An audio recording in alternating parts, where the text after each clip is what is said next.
Mag-ingat tayo, huwag tayong magkakata. At kapatid, ang pinaka-sagot dyan, ang pinaka-tugon dyan, bakit nagpapalik ito? Pag-ibig. Kasi kahit ano pa yung kapintasan ng kapatid mo, hindi mo kailangan gamitin laban sa kanya para ikabagsak na. Hindi. Bagaman kung, kapatid, kung meron ka naman dapat ituwid mo naman. Ha? Hindi ka kailangan pag-chismisan, pero kung meron ka dapat ituwid mo. Bakit? Kasi gusto namin manumbalik ka. Gusto namin maging normal lahat. Di ba? Amen. Iwasan natin yung verse 15. No, tanong, paano natin maiiwasan yan? Ito na. Paano natin maiiwasan na huwag tayo magsasakmalan ng pagkakatatan? Paano? Walk in the Spirit and you shall not fulfill the lust of the flesh. Pansinin nyo. Kasi kung merong galit na nangingibabaw sa atin, kadalasan, yun yung nagiging dahilan kung bakit ikaw ay may pukot. Kung bakit ikaw gumagawa ng ginagawa mo na nakakasira, imbis na contribute sa unity, nakaka-contribute sa Hello? Nangyayari ba yan? Listen, ito na. For the flesh lusted against the spirit, and the spirit against the flesh. And these are what? Contrary one to the other. As a result, ano sabi? So that you cannot do the things that you do. Ito na. Alam mo na kung ano yung katotohanan, alam mo na kung ano yung dapat gawin, hindi mo magawa. Bakit? May kalabang ka. May kumukontra. Sino kumukontra? Hindi ba tao? Sarili. Bakit? Kasi feeling mo, ayoko gawin na. Feeling mo, ay hindi sa iba yan. Hindi sa akin yan. Pagdating sa ipinag-uutos ng Diyos, pag hindi mo gusto, ipinapasa mo. Magaling ka sa kasisi. Ay, passable too. Hindi applicable sa'yo. Kaya pagdating sa unity, malayo ka. Hindi ka kaisa. Kadalasan, yung mga na sumusunod sa laman, kadalasan, hindi nakikiisa. Sila ay nag-iisa. Ang problema doon sa mga tao gano'n, hindi lang sila nag-iisa. Madalas sila ay nang-iisa. Tama?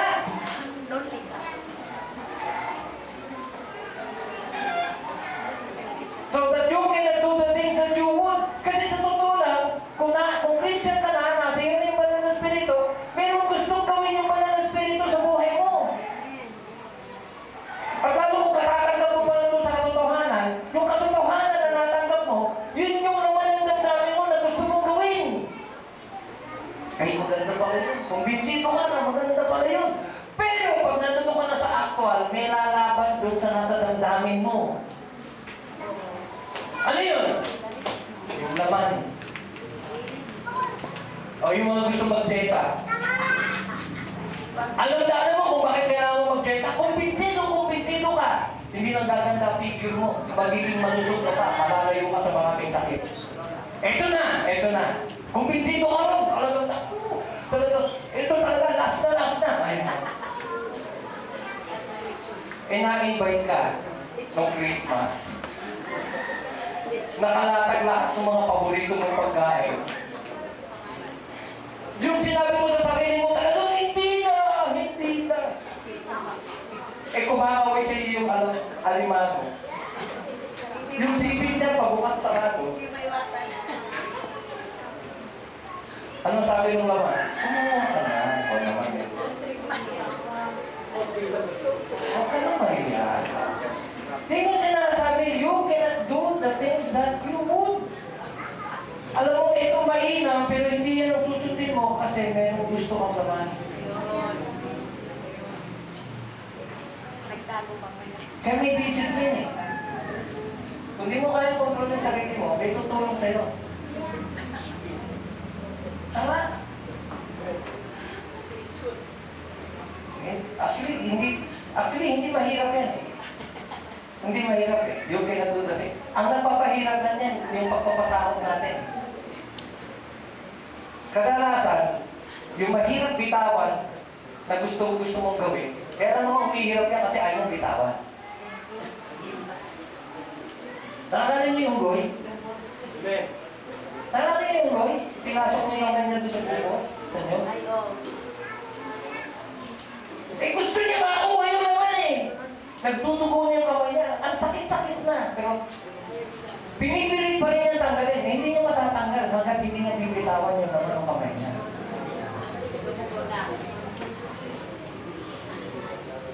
Kaya lang nagiging mahirap ito kapatid kasi ayaw natin.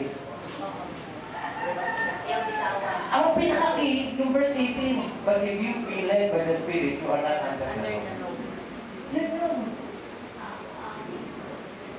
Sundin mo na yung Espiritu kasi malaya ka na. Hello? Hi. Kung dating adik ka sa kasalanan, nung lumapit ka sa Diyos at humingi ng kapatawaran, na-rehabilitate ka. Eh bakit meron pa rin pagnanasa? Eh nasa lamang ka pa rin eh. Kaya bumubulong-bulong yung laman na, uy, pagtigil mo naman ako. Pero kung kalilimutan, pinalaya ka na. Amen. Hindi na siya yung boss mo kasi meron ka ng bagong boss. Nung ikaw ay nagsabing, pag ikaw sa iyo kung susunod, sinabi mo sa sarili mo, uy, hindi na ikaw. Denial. Ang problema natin, ang pinakamahirap kasi kaaway natin, hindi naman ang diablo eh. Ang pinakamatindi, ang pinakamortal natin kaaway, Sarili mo. sarili natin. Ikaw mismo. Hello?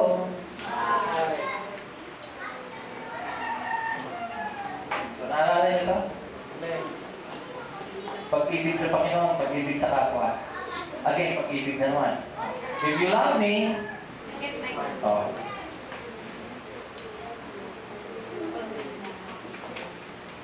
we love Him, because we first first love love us. us. Oh. And yung commandment I give unto you, that you love one another as I have loved you, that you also love one another. By this shall all men know that you are my disciples if you have loved one another. Some observations I have. For brethren, you have been called unto liberty. Only use not liberty for an occasion to darkness, but by love serve one another. First observation. Hindi mo na kailangan patuloy pa sa kasalanan. Why? Because we have been set free. Nalaya na tayo. Tignan mo yung sabi mo, pakisabi mo sa kanya, malaya ka na. At dahil malaya ka na, lumaya ka na. Yes. Oo! Huwag ka manatili sa loob ng selda. Yan yung sinasabi kong loob ng kahon. Lumayas ka na. Ayun naman, ubusin mo.